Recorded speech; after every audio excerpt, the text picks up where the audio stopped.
Hello students, welcome back to our channel. மாணவன் ஆசிரியர் இந்த விட நம்ம அரையாண்டு பொதுத் தேர்வு டிசம்பர் 2024 11th ஸ்டாண்டர்ட் காமர்ஸ்க்கான தமிழ் மீடியம் கொஸ்டின் பேப்பர் தான் பார்க்க போகிறோம். நீங்கள் எந்த டிஸ்ட்ரிக்டாக இருந்தாலும் சரி 11th ஸ்டாண்டர்ட் ஸ்டூடெண்ட்ஸ் உங்களுடைய commerce Tamil medium question paper இது கண்டிப்பாக எல்லாருடைய கொஸ்டின் நல்லா படிச்சுக்கோங்க. இதுலேருந்து கொஸ்டின்ஸ்லாம் அப்படியே ரிப்பீட் ஆகும். டோட்டல் மார்க் வந்து 90 mark. Choose the correct answer ஒரு 20 இருக்குது. புக் பேக்கை நல்லா தரவாக படிச்சுக்கோங்க. ப்ளஸ் இதில் இருக்கக்கூடிய 2 மார்க் கம்பல்சரி, 3 மார்க் கம்பல்சரி, எதுவும் ஸ்கிப் பண்ணாதீங்க. ஸோ 2 மார்க் பொறுத்த வரைக்கும் நமக்கு 13 கொஸ்டின் வந்து கம்பல்சரி. பண்டமாற்று முறை என்றால் என்ன? கர்த்தா என்பவர் யார்? பண்டக காப்பகம் என்றால் என்ன? சரக்கு மற்றும் சேவை வரிகளுடைய வகைகள் ரொம்ப முக்கியம். போக்குவரத்து வரையறுக்கவும். மின்னணு வணிகம் பற்றி நீர் அறிவது யாது? நன்னெறி பொறுப்புணர்வு என்றால் என்ன? அந்நிய செலாவணி மாற்றுப்பத்திரம் என்றால் என்ன?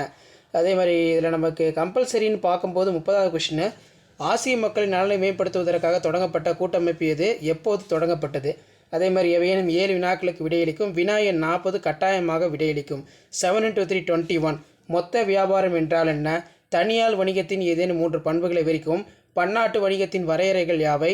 ஸோ அதுக்கு கீழே தேசிய மின்னணு நிதி பரிமாற்றம் விளக்குக. நெக்ஸ்ட்டு வந்து பார்த்தீங்கன்னா தனி உரிமைகளின் வகைகளை விவரிக்கவும். இந்திய காப்பீட்டு நிறுவனங்கள் மேற்பார்வையாளர்கள் செய்யும் ஆணையத்தின் உறுப்பினர்கள் யார்? ஸோ 5 மார்க் பொறுத்த வரைக்கும் 7 × 5 35. இதில் இருக்கக்கூடிய 5 மார்க் எதுவும் ஸ்கிப் பண்ணாதீங்க. நீங்கள் எந்த டிஸ்ட்ரிக்டாக இருந்தாலும் சரி 5 மார்க் பொறுத்த வரைக்கும் இதில் இருந்தால் எடுப்பாங்க. பண்டைய தமிழ்நாட்டின் வெளிநாட்டு வர்த்தகத்தின் பங்களிப்பு பற்றி விளக்குக. தொழில் முனைவோரின் பல்வேறு முக்கிய கூறுகளை விளக்கவும். நேரடி வரிகளையும் மறைமுக வரிகளையும் வேறுபடுத்துக. ஏதேனும் 5 தனிநபர் முதலீட்டு வழிகளை விளக்குக. தொழிலின் 5 நோக்கங்களை விவரிக்கவும். தனியார் வணிகத்தின் நன்மைகள் ஏதேனும் 5 விவரிக்கவும். அமைப்பு முறையீட்டில் அடங்கியுள்ள பொருளடக்கங்கள் யாவை? இந்திய ரிசர்வ் வங்கி தலைமை மற்றும் மேற்பார்வை பணிகளை விவரிக்கவும்.